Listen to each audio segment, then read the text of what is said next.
बांग्लादेश में हालात बेकाबू नजर आ रहे हैं। ढाका की सड़कों पर जमकर बवाल हुआ है। पुलिस ने शेख हसीना के समर्थकों पर जमकर लाठियां चलाई है। कई जगहों पर धमाके की आवाजें भी सुनाई दी है।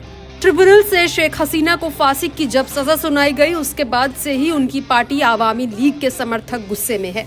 आवामी लीग ने पूरे बांग्लादेश में बंद का कॉल किया है, लेकिन उससे पहले रात को पुलिस ने ढाका और आसपास के इलाकों में बड़ा क्रैकडाउन किया है। खबर है कि पुलिस ने कई जगहों पर फायरिंग भी की है। भारी तादाद में पुलिस सड़कों पर उतरी है और जो भी जहां दिखा उस पर लाठियां बरसाई जा रही है। पुलिस की इस कार्रवाई की चपेट में वो लोग भी आए हैं जो सड़कों पर टहल रहे थे। पुलिस ने दुकानों के अंदर घुसकर हसीना समर्थकों को बाहर निकाला और लाठियां बरसाई है। यूनुस सरकार ने ढाका में देखते ही गोली मारने का आदेश दिया है। इसके बावजूद हसीना समर्थक प्रोटेस्ट के लिए उतरे हैं और आज शटडाउन का कॉल किया है। ये पहला मौका है जब इतनी बड़ी तादाद में हसीना समर्थक सड़कों पर उतरकर प्रोटेस्ट कर रहे हैं। खुद शेख हसीना ने ट्रिब्यूनल के फैसले को पक्षपातपूर्ण बताते हुए खारिज कर दिया और उनकी पार्टी ने कहा कि वो यूनुस के इस्तीफे तक नहीं रुकेंगे। बांग्लादेश में आज फिर टेंशन के आसार हैं। शेख हसीना को सुनाई गई सजा के खिलाफ उनकी पार्टी आवामी लीग ने पूरे देश में बंद की कॉल दी है। आवामी लीग के नेताओं ने कहा कि ट्रिब्यूनल का फैसला बदले की भावना से प्रेरित है।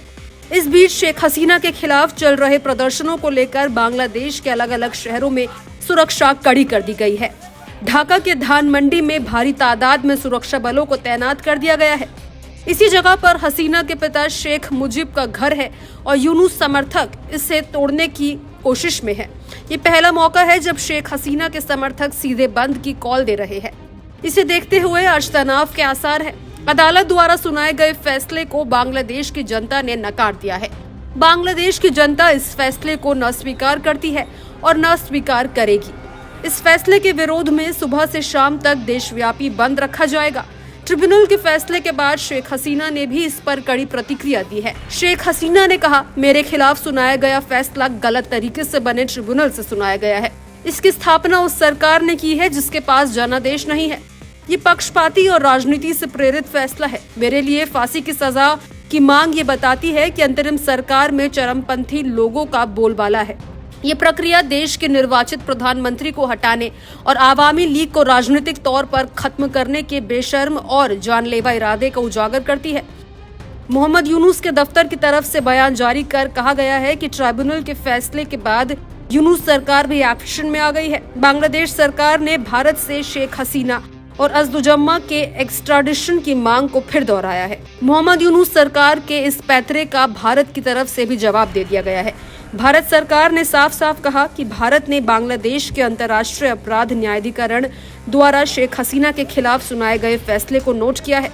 एक करीबी पड़ोसी होने के नाते हम बांग्लादेश की जनता के सर्वोत्तम हितों के लिए प्रतिबद्ध है।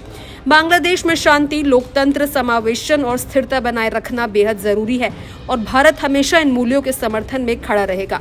भारत भविष्य में भी बांग्लादेश से जुड़ी सभी पक्षों से रचनात्मक संवाद जारी रखेगा ताकि देश में स्थिरता और लोकतांत्रिक माहौल कायम रहे।